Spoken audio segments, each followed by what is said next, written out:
of shows.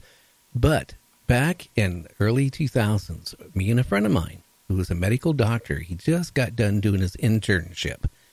In fact, at Tacoma General Hospital at that time, he just got the financing from his family to open up a medical practice in Puyallup.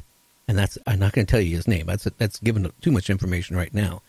We decided we were going to take a road trip before he opened up his practice, and we wanted to go to the Canadian Rockies and take pictures of old silver mines, old cemeteries, and we wanted to see this World War II internment camp where they held Japanese prisoners out in the middle of nowhere.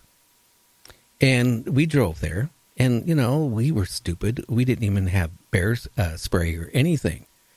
And we had to hike in maybe 2 miles to get to where that internment camp was, through the woods. And we found the thing, and we started taking pictures, and my friend said, "Hey, look at that giant bear," right? There was like a little stream there. And then the mountainside where there was a mine on the opposite side where we were at, that was where the internment camp was during World War II. So, he was taking pictures with his camera, which I think he had a wide-angle lens on. I had a telephoto lens on it.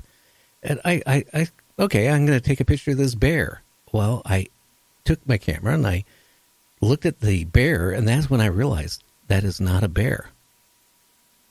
And about the same time, it noticed us. Now, it could have been, I had a large lens, which had a large diameter lens. It was a fast lens. Probably a reflection off my lens to it. It yelled the loudest scream I've ever heard in my life. And the thing started charging across us. And we took off running as fast as we could to get back to the car. I served in the service, okay? I was in the end of Vietnam. And I thought I was a brave person. I tell you, I wet myself. I was that scared. All I could think about was getting back to the car. I turned around once or twice during the run and did notice the thing was running on 2 legs and then down to 4 legs, down to 2 legs. The story, cutting the story shorter, we got back to the car. I noticed, and at this time, after talking to some other people, it probably was its mate, friend, or whatever. There was a Bigfoot about 25 feet away from the car, where the car was, off the side of the back road. And it was bending a tree over like nothing, like, maybe a 4-inch tree. And it was just like bending it over like nothing. And it screamed at us. And I remember getting in the car, starting the car. And my friend wasn't even in the car all the way when I shoved it in gear and stepped on the gas pedal and tore out. Which, looking at it now, I could probably have killed my friend easily doing that. So, did I see a Bigfoot? I'm positive I saw a Bigfoot. I think that it's possible for them to exist. It's just we're looking at it wrong. Again, it's a lot like other things. We're physically looking for Bigfoot. I spent some time on a Native American ranch a long time ago when I was starting to study the communities because I'm fascinated with culture. And I had an American Indian that I stayed with for a short period of time tell me something that makes sense. He said, the biggest problem with the way the white man looks at Bigfoot is you're looking at it wrong. Is this a creature or is this a man? And it becomes the creature. I'm like, okay, well, that doesn't make any sense. He said, think of it this way. In our culture, we believe in skinwalkers. And he explained the skinwalkers. I don't know if you guys have ever done any research in skinwalkers, but long story short, a skinwalker basically is somebody that's a witch that's done something wrong in the culture, and then they altered themselves, and now they turn into a beast. And then they turn back into a beast. They're considered very dangerous. They're considered to be very awful. They're considered to be damned, basically. And the way he explains it is in our culture, Bigfoot is just like you or I.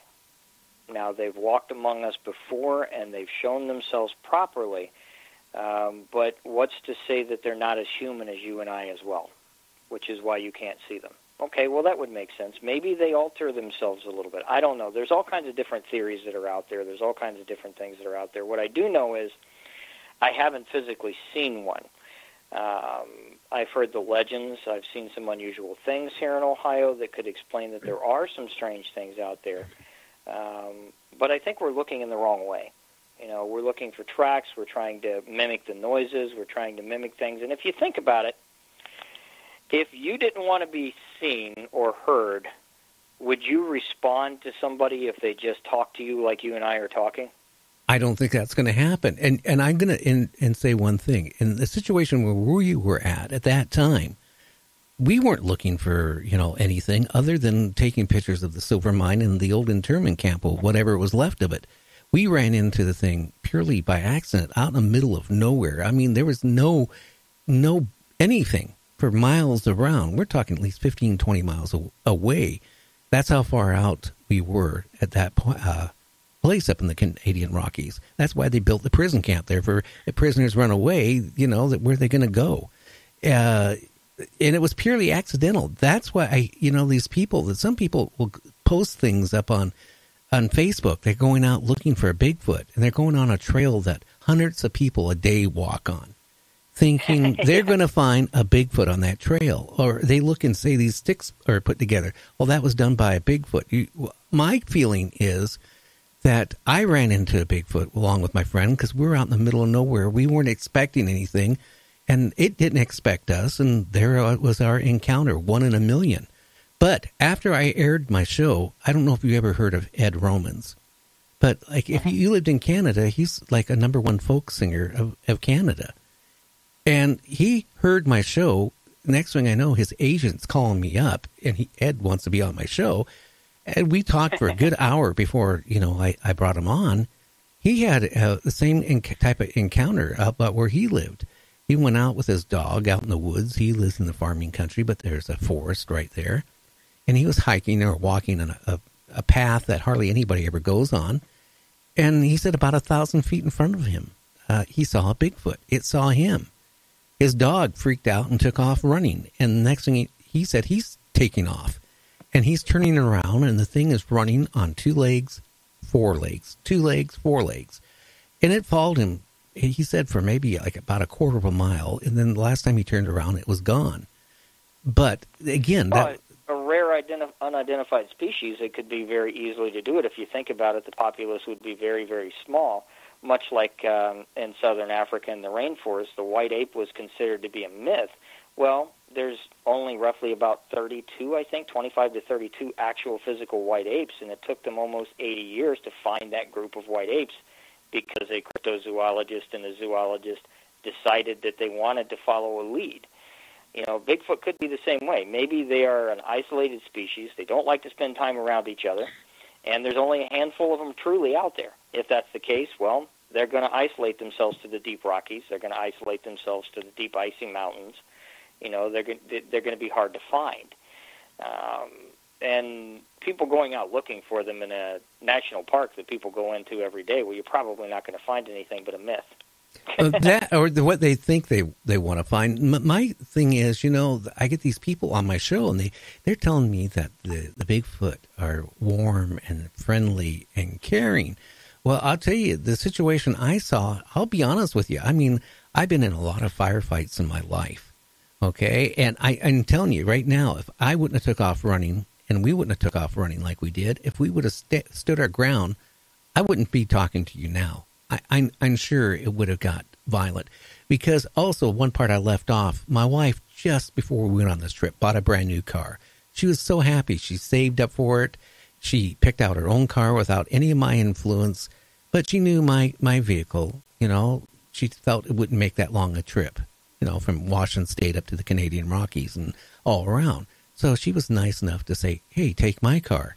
Well, how do you explain to your wife when you get back from the trip? And we came back after that encounter, it shook us up so bad, we cut our trip short by a week. That was the end of it. We just we went home. So my wife looks at her car, and she sees the passenger fender, the huge dent in it. And she goes, what did you hit? I go, I didn't hit nothing. What happened to my fender? What did you, and she's sitting there hysterically crying about her car. And I said, a Bigfoot tossed a huge rock on it as we were taking off. to this day, I don't think she believes me. I mean, but, that's what exactly happened. And I didn't run into anything. Well, it's actually fascinating how much people, they believe so much in the myth that they don't look past that to actually look at reasoning like you did. We did I spent 4 years in Wisconsin, and we did a research project up there where we studied Brer Road and the Beast of the Brer Road and the werewolf legend and so forth. And in Blacklick down through there, they actually sell a werewolf license every year because so many people go in there. What I found out, we obviously never found a werewolf, but what I did find out was very interesting. We were out there for roughly about 17 days camping out to look in most remote areas up through there. And we saw a very rare situation, which was the largest version of a great wolf. You'd be surprised what these things look like. I mean, this thing was the size of a cow. Massive wolf. Massive. And if you're looking at that in the dark, when we first looked at it without reviewing the night vision cameras, you'd swear you had a werewolf. This thing, when it rears up and pulls its chest up, looks like it's almost standing up on 2 feet. Oh, wow. It's a massive animal, so it's very easy to misinterpret things when you're looking for these things. Maybe a lot of people out there in the forests that are national reserves and so forth looking for Bigfoot, maybe they caught a bear, but at that moment, at that instance, they would think it's something else. Well, I don't know. I will say, Michael, why don't you explain to what happened to one of the guys in your group that was out in the middle of the forest? Yeah, the UFO team, we go into different paranormal situations as well, ghosts and Bigfoot and those kinds of things. But our techie guy, who is in charge of our cameras and does a lot of our sky watches out there, he said he was out on the North Cascades. He was probably pretty high, about 10,000 feet on an old logging trail that had been grown over now, so no one used it.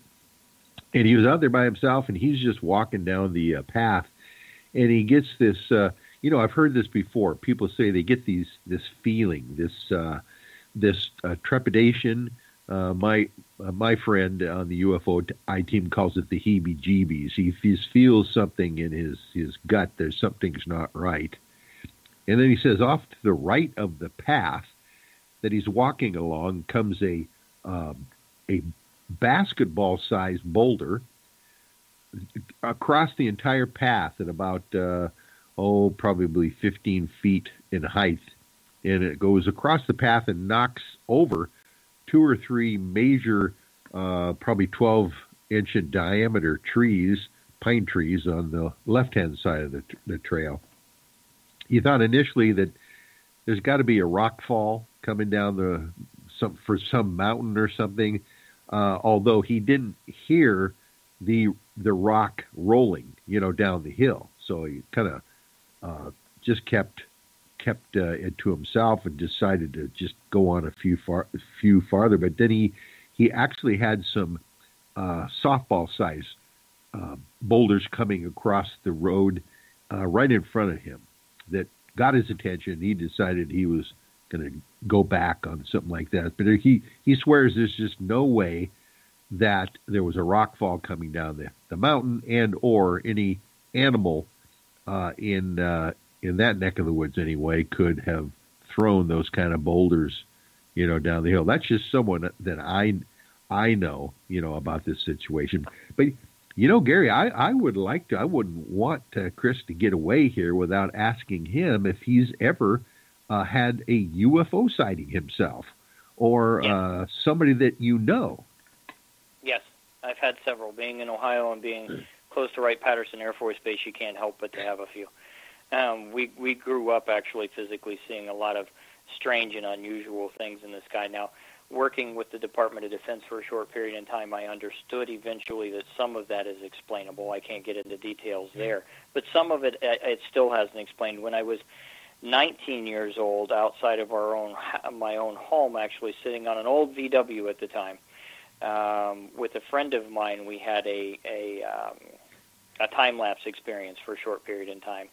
I remember seeing the light. Really? It came down out of the sky. It was very bright only on the ground, specifically below it. And I looked at him and I said, "Are you seeing the same thing I'm seeing?" He said, "Yeah, I'm